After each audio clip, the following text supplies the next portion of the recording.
Good day, I'm Samantha Allen and this is your JIS News for December 21.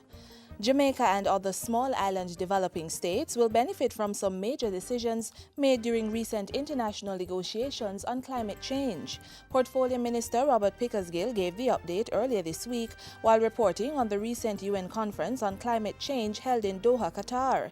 He said there was progress on the establishment of a mechanism to address loss and damage in developing countries that are particularly vulnerable to the adverse effects of climate change.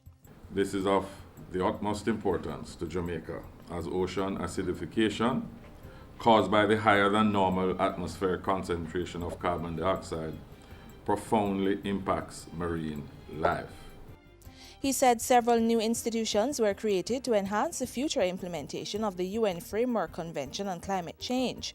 Meanwhile, all parties to the convention have reaffirmed their commitment to a new instrument with legal teeth that will substantially address many of the issues of climate change, including significant cuts in greenhouse gas emissions. The agreement will be adopted in 2015 for enforcement by 2020. Cabinet has given the Port Authority of Jamaica the go-ahead to buy just over 280,000 square feet of property in the Montego Freeport to facilitate expansion of the Montego Bay Cruise Terminal. Minister with responsibility for information, Senator Sandria Faulkner, made the announcement at this week's Jamaica House briefing. She said Cabinet approved the authority's acquisition of 3 lots at a total cost of $184 million. Funding for the purchase is already factored in the Port Authority of Jamaica budget. The men and women based at the Trenchtown Fire Station in Kingston are now operating from more comfortable and safe environs. The station was reopened this week after being closed for rehabilitation works earlier this year. The local government and community development ministry spearheaded the work after it was discovered that the original roof canopy was built from material containing asbestos, a major health risk.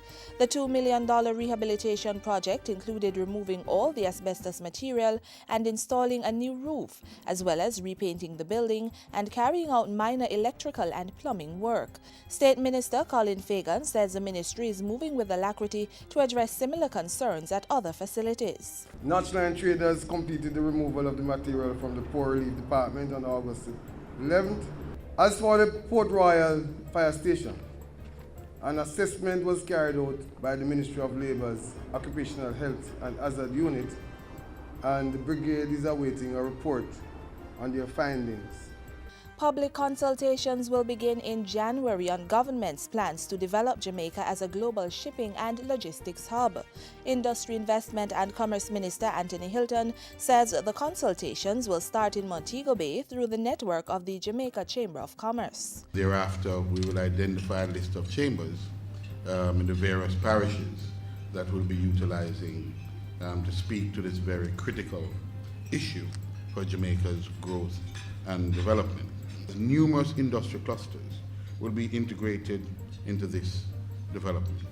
Minister Hilton was speaking on Tuesday at the Jamaica Chamber of Commerce's breakfast meeting held at the Knutsford Court Hotel.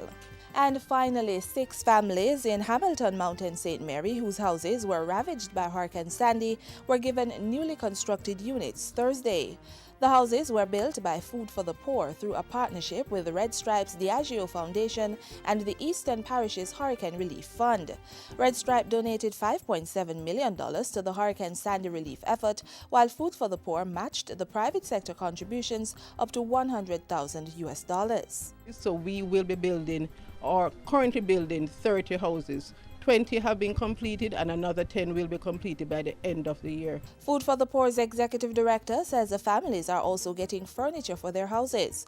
Affected families in Portland are next in line to benefit, along with the residents in St. Thomas. And that's it for JIS News today. I'm Samantha Allen. Thanks for watching.